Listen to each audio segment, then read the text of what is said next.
My phone rang as the end of a long and demanding workday drew near. I glanced down at the caller ID and saw Emma's name flashing on the screen. It was strange, she rarely called me at work.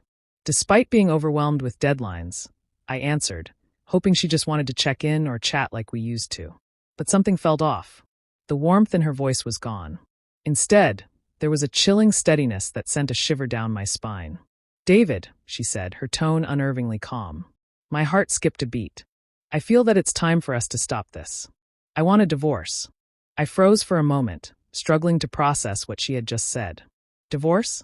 It made no sense. Sure, we had our ups and downs, but nothing that severe, nothing that would justify this.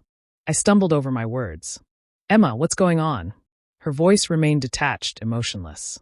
"I've given this a lot of thought," she said. "I just don't want to be with you anymore. It's over." Her words hit me like a ton of bricks. Shock. Confusion. Where was this coming from? "Emma, we need to talk about this," I pleaded. But she cut me off. "I don't want to discuss it. If you have any questions, talk to my lawyer." Then the line went dead. I stood there, staring at my phone, trying to grasp what had just happened. The word divorce echoed in my mind. I never saw it coming. I thought we were fine. I thought everything was fine. But now, I was left clutching the shattered pieces of a marriage I believed in. I wanted to break down, to let the weight of it consume me, but I couldn't. Not yet. I took a deep breath, forcing myself to stay composed. I needed answers. I needed to understand why. The drive home felt surreal, like I was watching my life unravel from the outside. The streets were the same, the city moved at its usual pace, unaware that my entire world had just fallen apart. My hands trembled on the steering wheel as I pulled into the driveway. For a moment, I just sat there, gripping the wheel, trying to steady myself. The house felt empty. Everything was in its place, her belongings, our furniture, even the lingering scent of her perfume. But something was missing.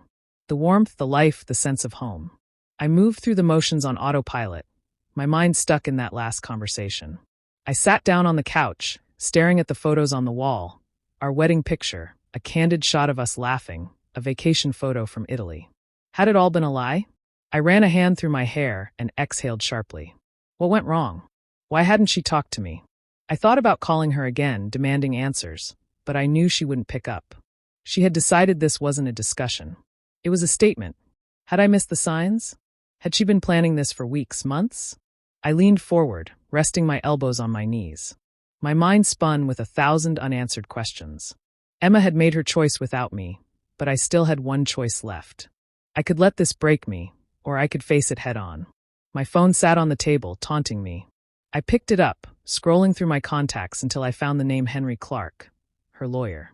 I gritted my teeth and pressed call. My heart pounded as the line connected. "Henry Clark's office. How can I help you?"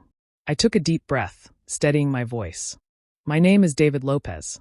I was told to contact Mr. Clark regarding my wife, Emma Lopez." A brief hesitation. "Yes, Mr. Lopez. Please hold." I tightened my grip on the phone, my mind racing. What was she hiding? Soul-crushing hold music played in my ear, stretching the silence. My fingers tapped against my knee as I tried to control my breathing. Finally, a voice came through. "Mr. Lopez?" I sat up straight. "This is Henry Clark." His voice was calm, professional, but there was something else, an edge. "I was expecting your call," he said. "Can we schedule a meeting for tomorrow?" I swallowed hard. "I'd prefer to meet today."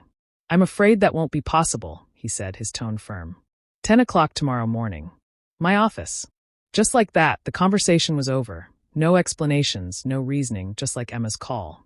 The next morning, I stood outside Henry Clark's office building, staring up at the reflective glass windows. I never thought I'd be here. I never thought I'd need a lawyer. I inhaled deeply and stepped inside. The scent of polished wood and fresh coffee filled the air. "Mr. Lopez," the receptionist greeted me. "Mr. Clark is waiting for you." She led me down a quiet hallway to a sleek, modern office. Henry Clark sat behind his desk, well-groomed, silver-rimmed glasses, a composed expression. But as soon as I walked in, something changed. His hand, which had been holding a pen, trembled slightly. His jaw tensed. His composed demeanor cracked, just for a second. I narrowed my eyes. "Mr. Clark," I said. He blinked quickly and sat up straighter, forcing himself to regain control. I took a seat, my mind racing. What was that reaction? Why did he suddenly look so uneasy?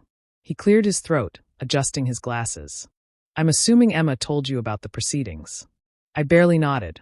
She told me to talk to you instead of her. He flipped open a file, his fingers shaking slightly. Something in that file was making him nervous. Mr. Lopez, he said, his tone measured. This is a simple case. Emma is filing for divorce, and we're here to discuss asset division. I cut him off. Why? He looked up. Excuse me. Why is she doing this? I asked, my voice firm. Why now? Henry let out a slow breath. He hesitated. Emma believes this is what's best for both of you, he said carefully. I leaned forward. What aren't you telling me? For the first time, the silence between us felt heavy. He avoided my gaze. Guilt.